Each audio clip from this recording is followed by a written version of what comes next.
بسم اللہ الرحمن الرحیم۔ السلام علیکم۔ آج کی میری ویڈیو میں آپ کو آپ صلی اللہ علیہ وسلم کے اخلاق کے بارے میں تفصیل سے بتاؤں گا۔ آپ صلی اللہ علیہ وسلم بہت زیادہ بہادر، بہت زیادہ سخی، بردبار اور ہنسمکھ تھے۔ تمام انسانوں سے زیادہ خندہ پیشانی اور خوش اخلاق تھے۔ جس چیز کو قرآن پسند کرتا اس کو آپ صلی اللہ علیہ وسلم بھی پسند فرماتے تھے، اور جس کو قرآن ناپسند فرماتا آپ بھی اس کو پسند نہیں فرماتے۔ آپ صلی اللہ علیہ وسلم نرم مزاج تھے۔ آپ کا چہرہ مبارک ہر وقت کھلا رہتا تھا۔ زبان مبارک میں اتنی مٹھاس تھی کہ ہر ایک کا دل مو لیتی تھی۔ آپ صلی اللہ علیہ وسلم کے اخلاق سے متعلق یہ ساری باتیں حضرت مولانا مفتی محمد شفیع صاحب رحمۃ اللہ علیہ کی کتاب سیرت خاتم الانبیاء میں سے لی گئی ہے۔ آپ صلی اللہ علیہ وسلم کی خوش مزاجی اور 10 مختصراً لیکن بہت ہی پیاری نصیحتیں بھی میں آپ کو ویڈیو کے آخر میں بتاؤں گا، لہذا ویڈیو کو بغیر اسکپ کے آخر تک ضرور دیکھیے گا تاکہ ویڈیو کا کوئی بھی پارٹ آپ سے مس نہ ہو جائے۔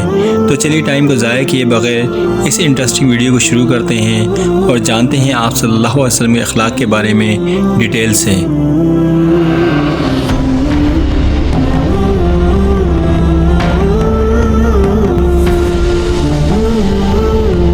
آپ صلی اللہ علیہ وسلم سب سے زیادہ شجاع و بہادر اور سب سے زیادہ سخی تھے۔ جب کبھی آپ سے کسی چیز کا سوال کیا جاتا تو فوراً عطا فرما دیتے تھے۔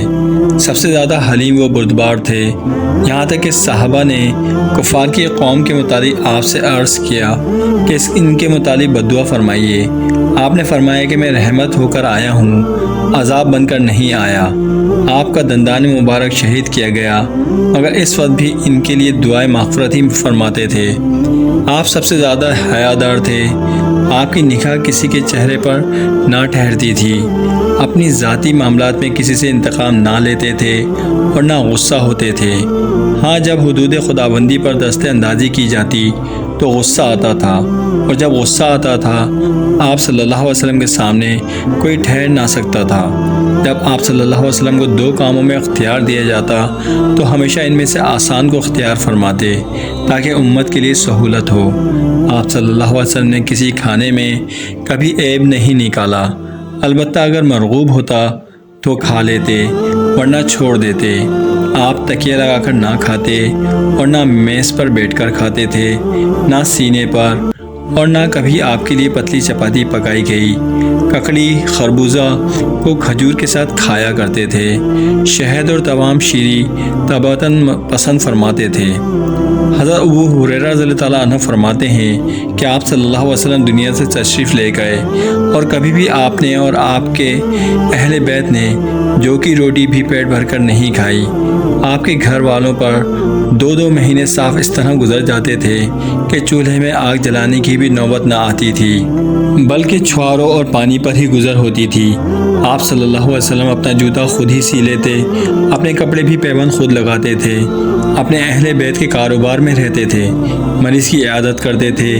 جب کوئی آدمی آپ صلی اللہ علیہ وسلم کو دعوت دیتا، خواہ وہ امیر ہوتا یا مفلس، اس کے یہاں تشریف لے جاتے تھے۔ کسی مفلس کو اس کی فقر کی وجہ سے حقیر نہ جانتے تھے اور کسی بڑے سے بڑے بادشاہ سے اس کے ملک کی وجہ سے مروب نہ ہوتے تھے۔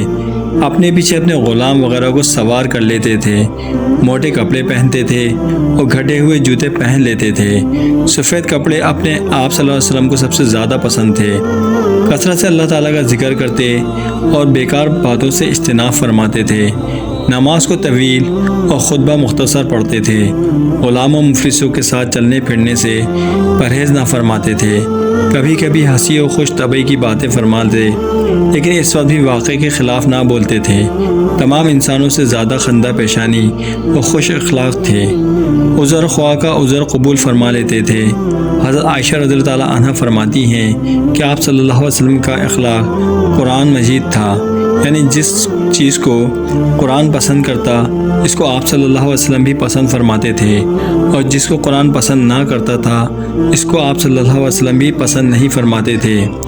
حضرت انس رضی اللہ تعالیٰ عنہ فرماتے ہیں کہ میں آپ صلی اللہ علیہ وسلم کی خوشبو سے بہتر کبھی کوئی خوشبو نہیں سونگھی۔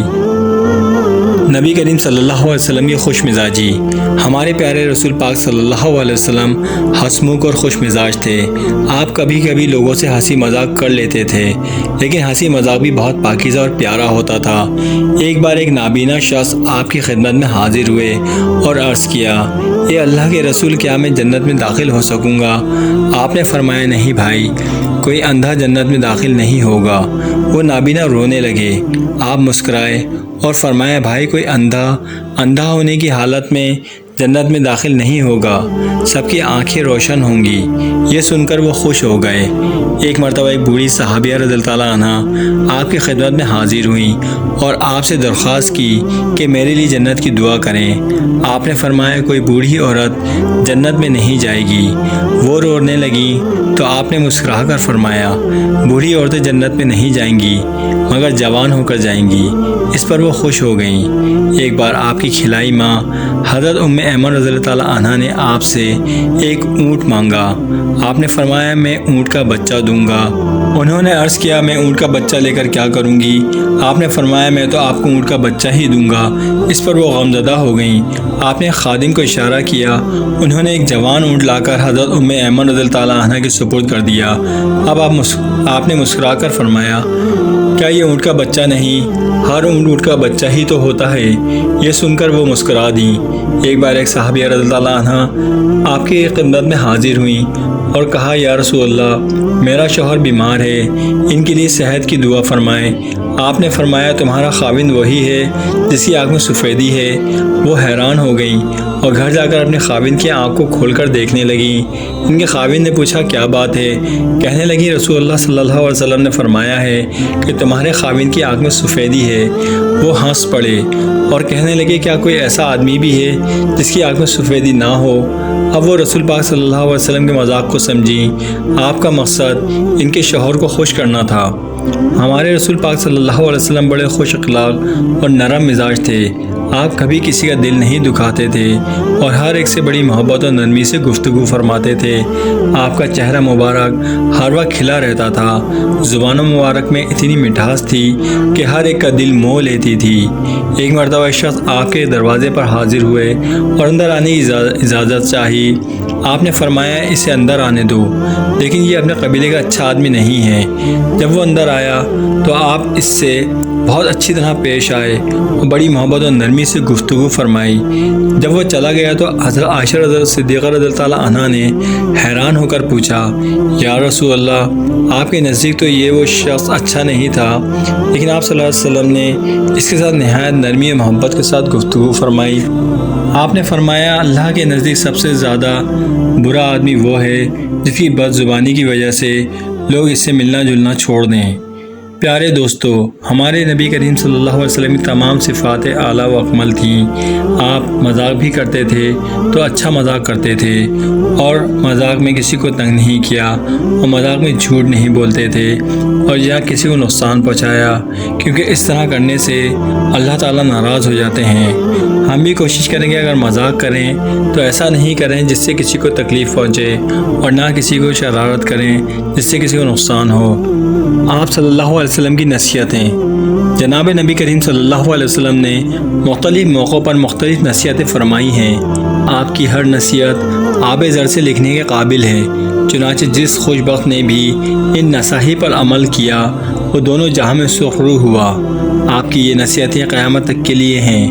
جو مومن بندہ بھی ان پر عمل پیرا ہوگا وہ کامیاب و کامران ہوگا۔